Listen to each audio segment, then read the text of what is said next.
Hey everyone, it's Brody with Everything Board Games. I'm here with Jordan Draper with Dark Flight Games. Jordan, how you doing? Good. How are you? Good. Congratulations. You just got your Tokyo series funded. Is that right?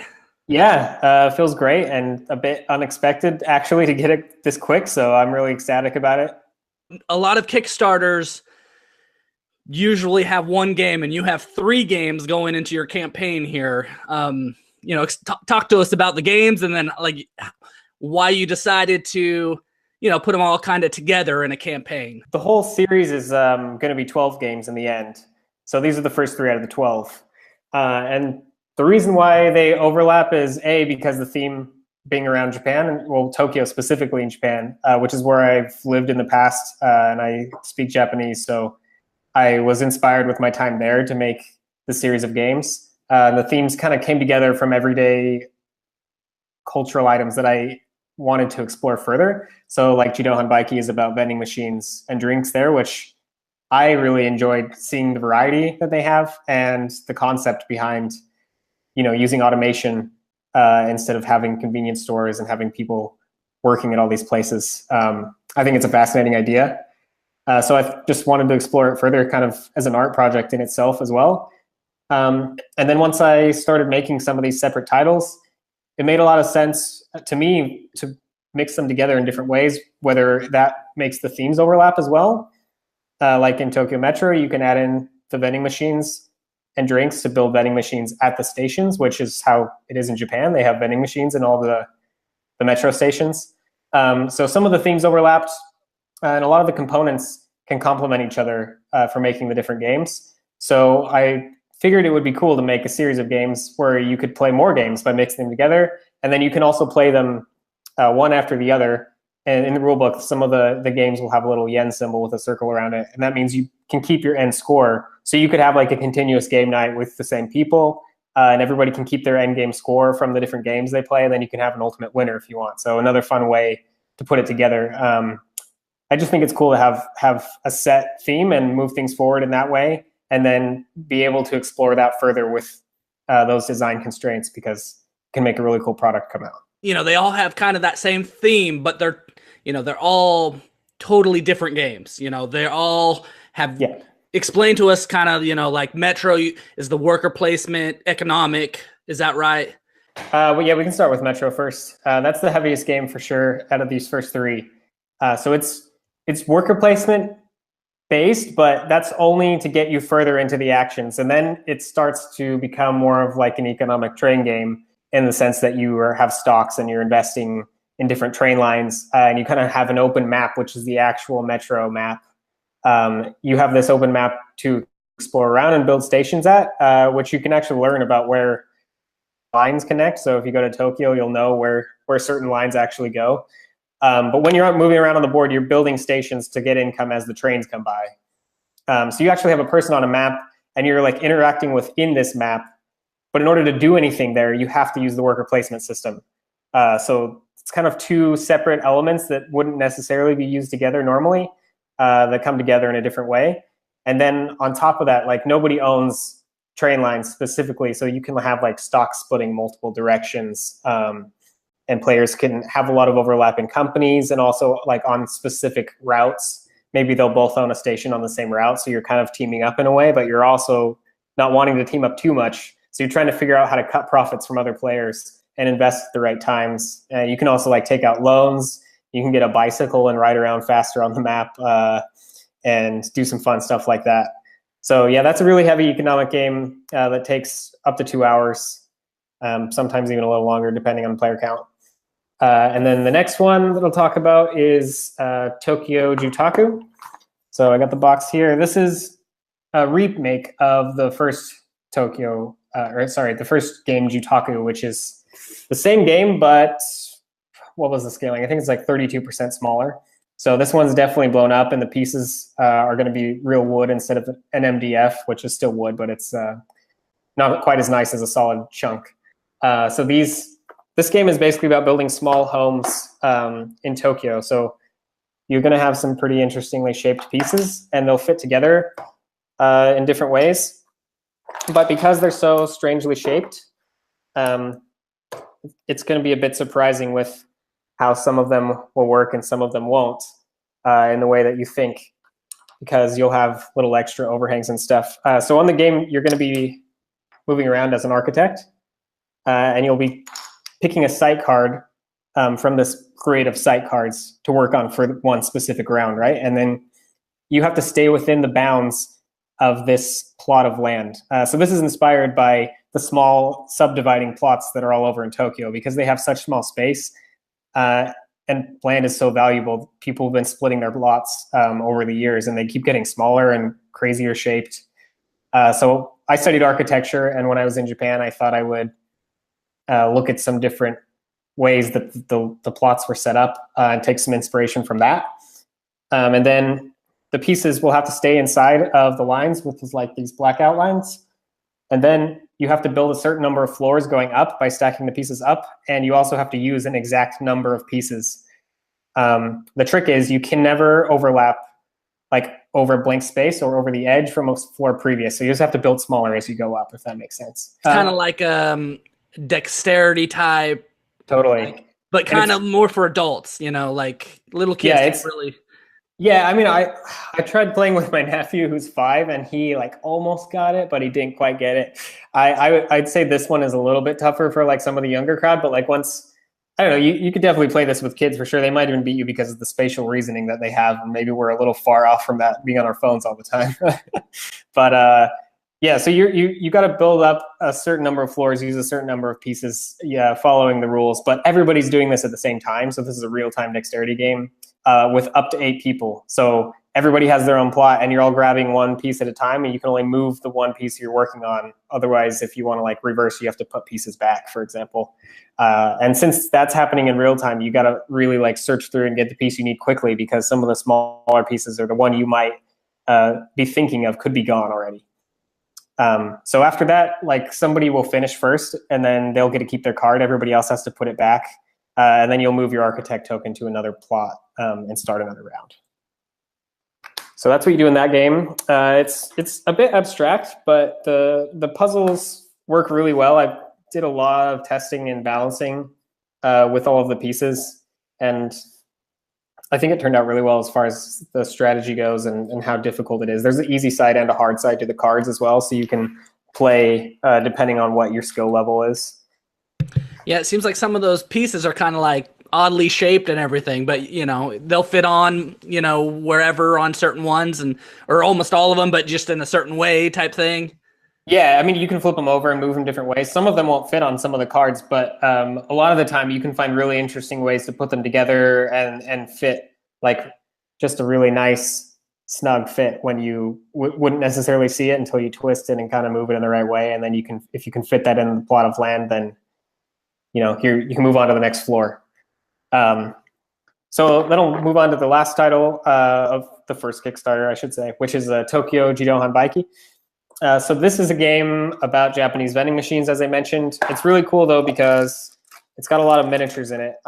So this is the vending machine tower. And if anybody's familiar with Shogun or other dice tower games or cube tower games, you're basically going to drop drinks into this, and they might get stuck because, as you can see, there's an intricacy of different shelves and angles that things have to fit through. So you'll have these drinks. There's 6 different shapes and 6 different colors of drinks. And some of the games will require you to drop them into the vending machine in the top, and then they'll come out, or they might get stuck. So that one got stuck in the bottom. But so that's kind of a fun element of it. And then you'll also have these crates. Each of them has 6 slots in them, so you can put the drinks inside.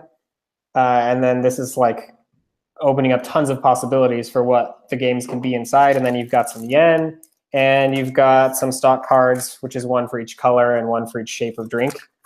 The really cool thing about this game, though, which has not been mentioned yet, is that this game is a whole bunch of small games.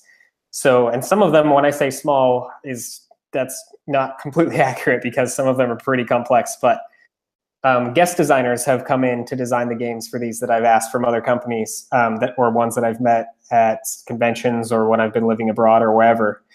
So everybody takes the same components, and then they use those restrictions to make whatever kind of a game that they want. And they are ranging hugely. There's like social deduction games, there's economic games, there's solo puzzle games, and then like 2-player only game that I made. Yeah, they're all across the board. So you'll find basically whatever you want. I'm pretty sure you'll find at least a couple games in that category within this game, ranging from like an easy party level to a very in-depth, like chess style thinking game where you have to figure out how to move everything correctly. So that's Tokyo Jidohanbaiki, and the components are going to be very high quality in this one as well. So pretty excited to put it out and see what some of the other guest designers have come back with. I've got most of the games in already, but some of them are still being submitted. So even to me, it's kind of a surprise what's going to be in the game because I haven't seen all of the games that are finished yet.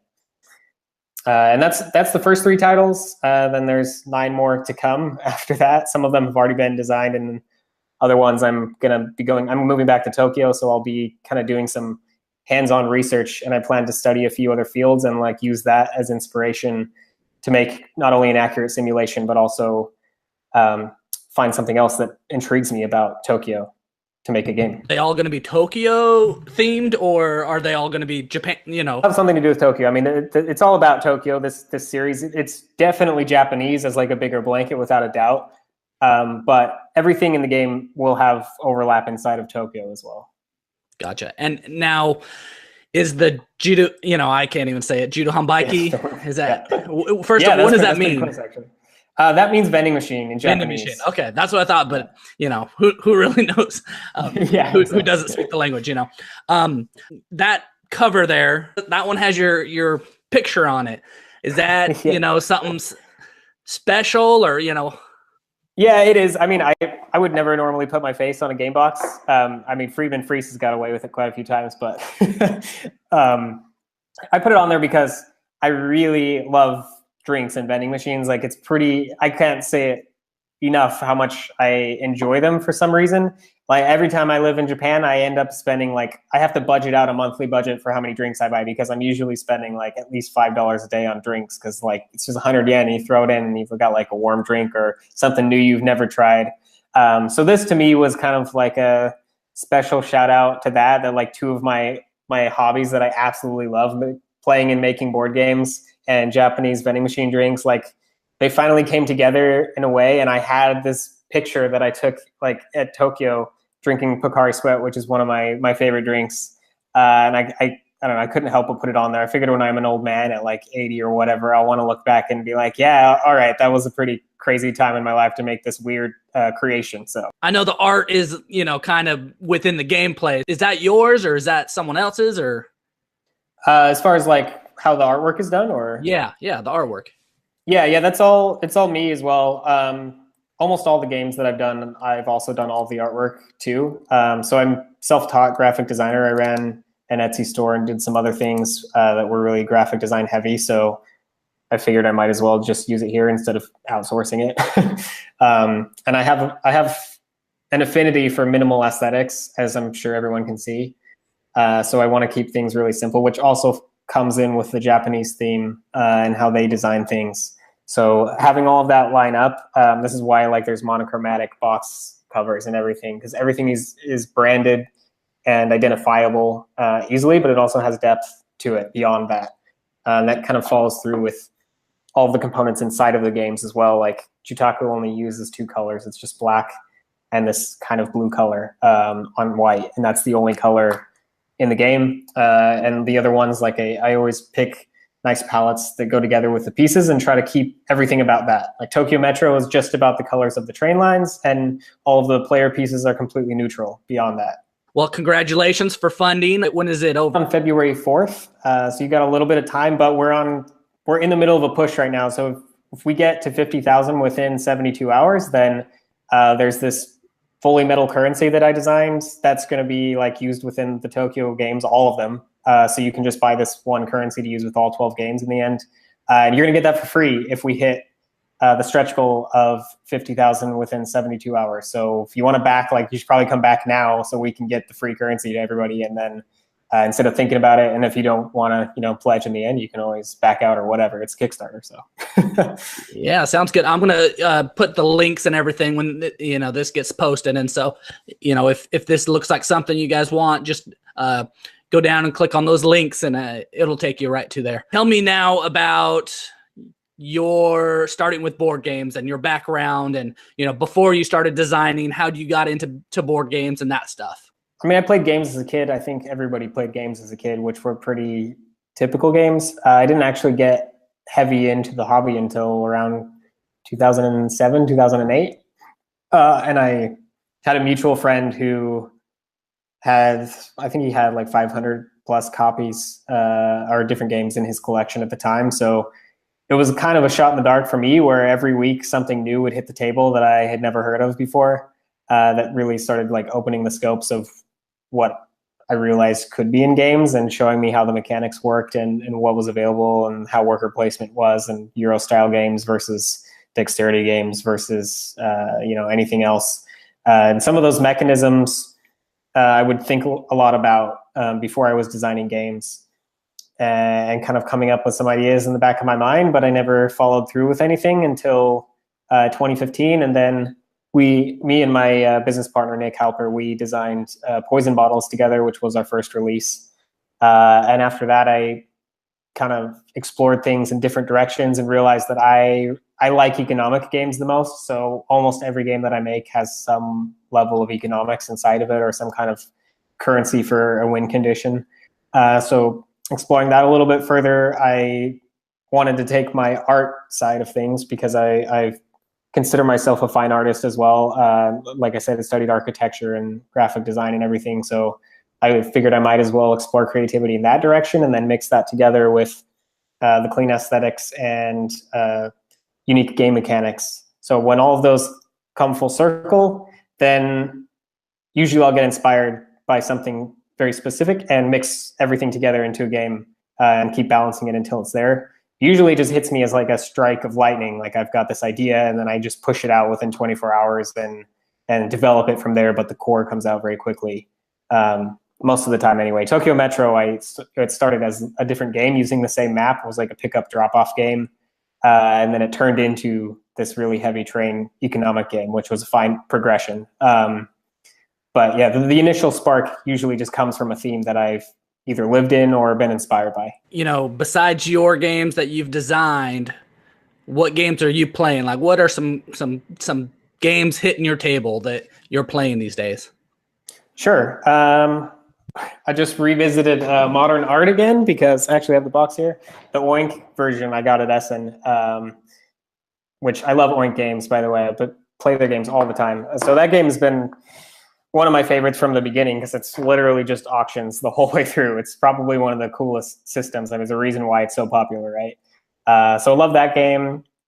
We just played a few games last night. We played Perfect Hotel, which is another Japanese game by Yugame Studios.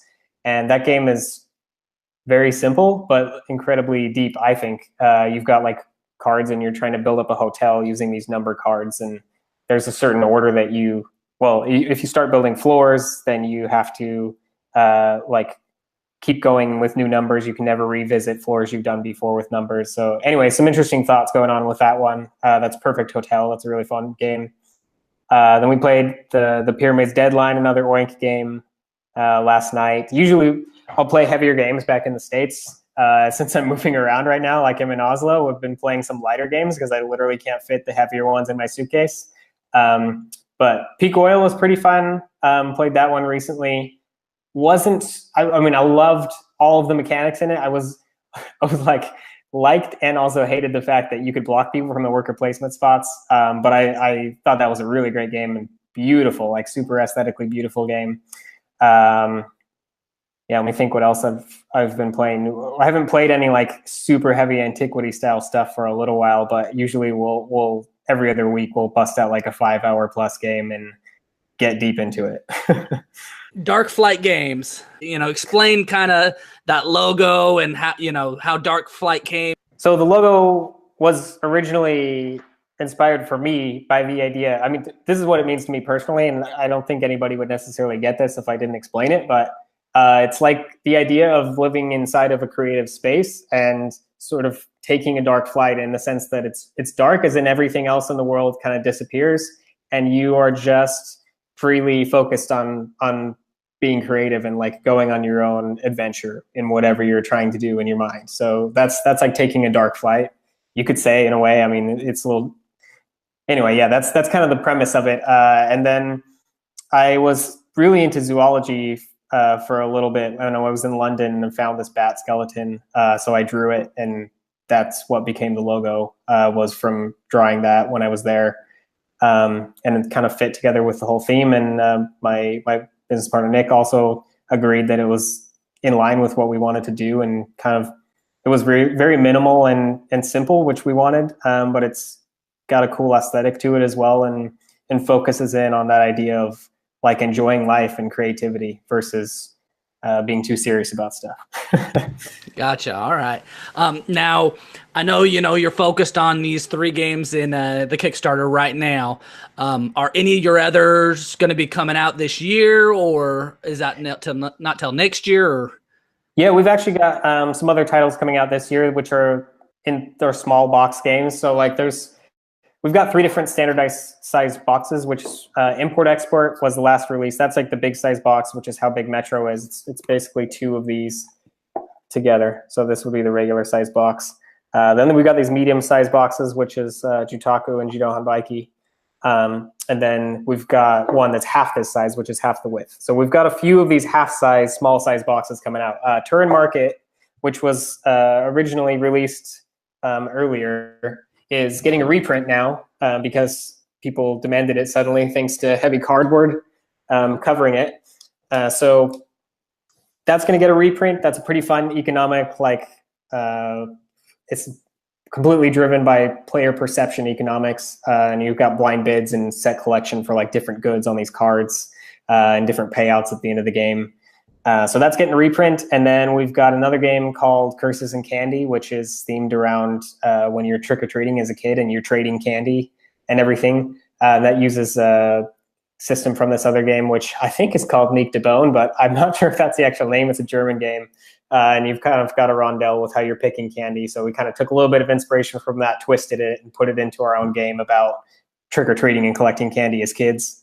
So that's another small box one that's coming this year. And then I'm licensing 2 games from Japanese designers as well, which are smaller ones that are kind of social based, that are really interesting. I think just because they're made by a Japanese designer and they have Japanese culture just written through them that we don't see over here with Western culture. So one is, yeah, I probably won't talk too much about those, but just know there's 2 other small games which have been kind of developing a little bit that were designed from these 2 Japanese designers. So some small games coming out throughout the year, like scattered here and there, and then the 3 big releases from the Tokyo series. Yeah, that's funny that you mentioned that, because I actually just listened to that the Heavy Cardboard podcast. I didn't know that was your game. I just cool, yeah. Heard them talking about it, and I was like, yeah, that is kind of interesting. No one knows exactly what the other person's bidding or how much. What should you do? But that's kind of funny that that's your game. I didn't even know that. Yeah, a lot of people actually are kind of surprised when they see some of my new releases or something that's up, and they're like, Turin Market? Oh, that's you too. Yeah. I mean, nobody knew who it was in the beginning. I think we had like 110 backers or something, and I only made 120 copies. They were handmade. Like I made the boxes and everything because I just didn't have a following when I made the game. And it was kind of going to die, and it's getting resurrected again, which is pretty cool. So there's going to be some fun stuff with the new release and some updated artwork and everything. So yeah, awesome. We'll have to, have you on again and talk about those new games when they come out. Good luck to you with your campaign that's running right now. Again, if any of you guys are interested, we're going to have links below so that you can go straight to it. We'll have links that you can find out more about Jordan's games and Dark Flight games and all that. So thank you for being with us, Jordan. And yeah, thanks for having me. It's been great to talk to you, and we'll hope to do it again sometime. All right. See you later.